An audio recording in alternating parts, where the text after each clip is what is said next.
तो दोस्तों, आज मैं इस एनिमे का एपिसोड 5 एक्सप्लेन करूंगा।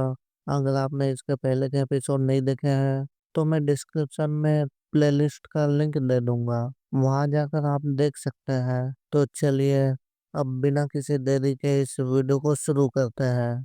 तो एपिसोड की शुरुआत में हम देखते हैं कि आयन और जेस्पर एक गिल्ड में आए होते हैं ताकि आयन डंजन में मिली हुई चीजों को बेच सके।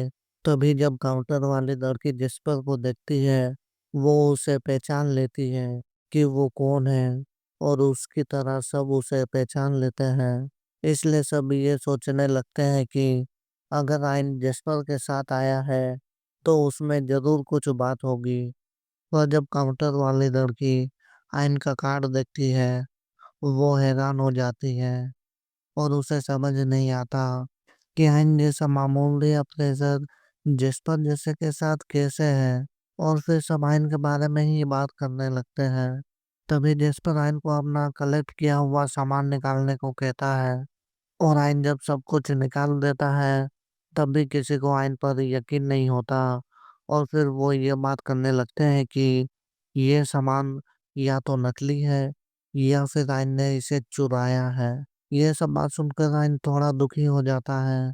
तभी वहां पर रॉयल कैपिटल की गिल्ड मास्टर मिगन आती है और कहती है किसी को भी उसकी काम की वजह से कम समझना बेवकूफी है। तभी वो काउंटर वाली लड़की अपने अप्रेजर स्किल से पता करती है कि ये सब सामान असली है, और ये देखकर सभी लोग हैरान हो जाते हैं। तभी जेस्पर कहता है, अब तुम्हें वो भी निकालना चाहिए जो तुम्हें उस छुपे हुए डंजन से मिला। ये सुनकर सब और भी ज्यादा हैरान हो जाते हैं और आयन की तारीफ करते हुए पूछते हैं, उसने ये सब कैसे किया।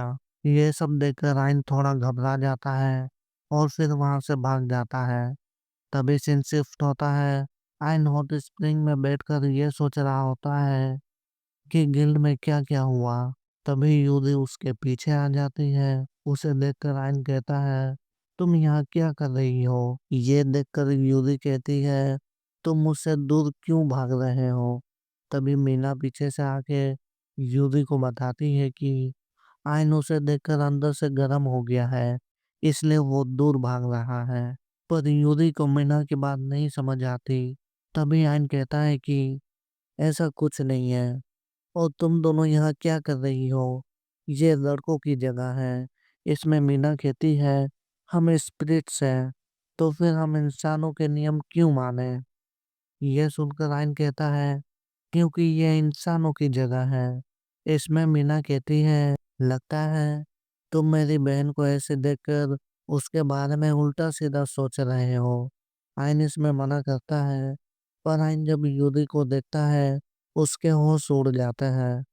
तभी उर्सुला पीछे से आती है और कहती है, अगर तुमने मेरी बेटी को गंदी नजर से देखा तो मैं तुम्हें अल्टीमेट मैजिक से उड़ा दूंगी। ये सुनकर यूरी उर्सुला को रोकती है, पर तभी उर्सुला को एहसास होता है कि आयन ने यूरी को बिना कपड़ों के देखा है, इसलिए वो अपना अल्टीमेट मैजिक एक्टिवेट करती है। तभी सीन शिफ्ट होता है। आयन हॉट स्प्रिंग से बाहर आके आराम करता है, और वहां पर कुरोही में भी होती है, और वो आयन को शुक्रिया कहती है क्योंकि आज उसी की वजह से ये सब इतना खुश है। तभी आयन पूछता है, क्या वो भी मीना की मोम है। इसमें कुरोही में बताती है कि सभी गार्डियंस ने स्पिरिट कोर को एक आकार दिया, और उससे जो पर्सनालिटी बाहर आई वो उनकी बेटी बन गई। मतलब उर्सुला और कुरोही में अपने यग्द्रासिल की बायोलॉजिकल मदर है। यह सुनकर आयन कहता है कि इसका मतलब ऐसे और 6 हैं।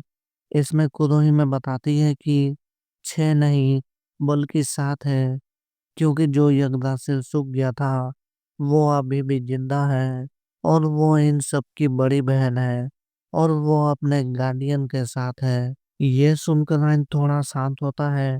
ये देखकर कुरोही में पूछती है, क्या अब तुम अपना इरादा बदलोगे। इसमें आयन बताता है कि जिस यूरी ने उसे दूसरी जिंदगी दी वो उसे निराश नहीं करेगा। तभी सीन शिफ्ट होता है। आयन से मिलने मिगन आई होती है। ये देखकर आयन थोड़ा हैरान होता है और वो उनसे यहाँ आने की वजह पूछता है। इसमें मिगन बताती है कि बेमौत नाम का ड्रैगन व्यापारियों पर हमला कर रहा है और वो बहुत ताकतवर है क्योंकि डिमन किंग ने उसे बनाया है। इसलिए मिगन आइन से मदद मांगने आई होती है और आइन मदद करने के लिए मान जाता है। तभी सीन शिफ्ट होता है। आइन उस बेमौत को ढूंढ रहा होता है। तभी उर्सुला इनको बताती है कि बेमौत एक अर्थ ड्रैगन है जो मैजिक को अब्जॉर्ब करके उसे अपना माना बना लेता है और ऐसे बुलेट मारता है जो स्पेस को भी चीर सकते हैं।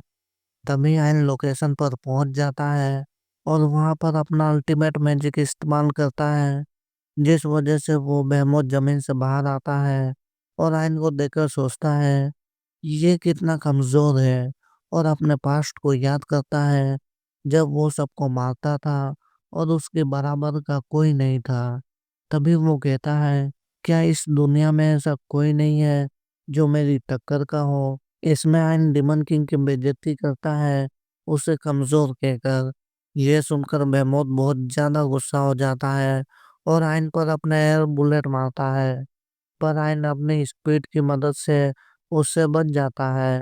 फिर बेहेमोथ सैंड अटैक करता है, पर आयन उससे भी बच जाता है और फिर उसका हाथ काट देता है। बेहेमोथ को समझ नहीं आता कि आयन ने उसकी सख्त स्किन को कैसे काटा। तभी वो जमीन के अंदर चला जाता है और थोड़ी देर घूमकर आयन पर हमला करता है और उसे लगता है कि आयन मर चुका है, पर तभी आयन बेहेमोथ को ही मार देता है और फिर उसकी स्किल अप्रेस करता है। तभी सीन शिफ्ट होता है।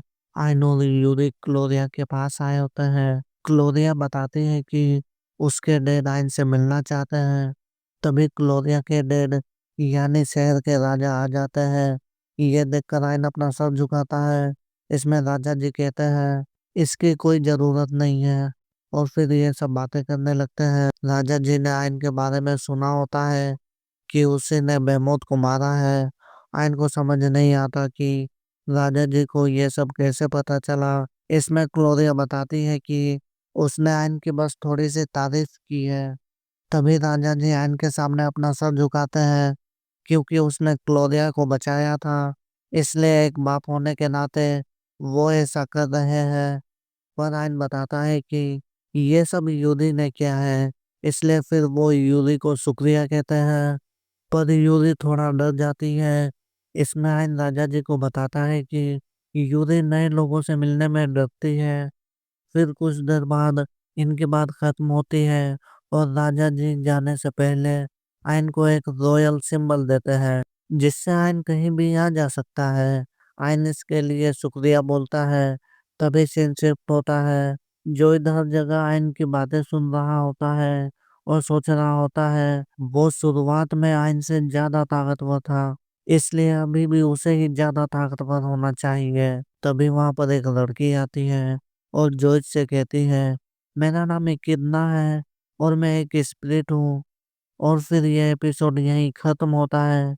अगर आपको ये एपिसोड पसंद आया हो तो लाइक कमेंट और सब्सक्राइब करना ना भूलें और अगले वीडियो तक के लिए सायोनारा।